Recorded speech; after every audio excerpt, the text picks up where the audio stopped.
வேப்பிலை பூச்சி விரட்டி. இந்த வேப்பிலையை நீர் உரமாக செடிகளுக்கு கொடுக்கலாம்.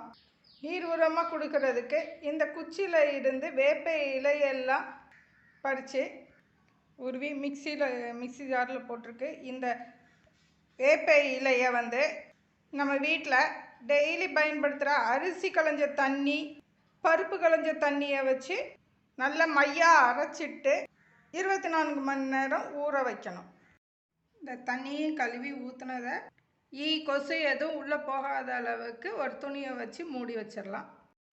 வேப்பிலை கரைசல். இந்த கரைசலில் நம்ம இந்த வாளி அளவுக்கு தண்ணி ஊற்றிக்கலாம்.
தண்ணி ஊற்றியாச்சு.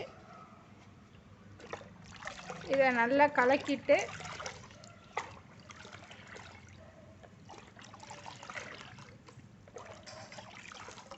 வாளி தொட்டி செடியாக இருந்தால் 1/2 கப்பும்,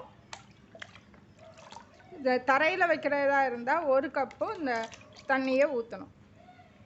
வேப்பிலை கரைசல் பூச்சி விரட்டி. இதை வாரத்தில் 1 நாள் ஊற்றுறதே நல்லது.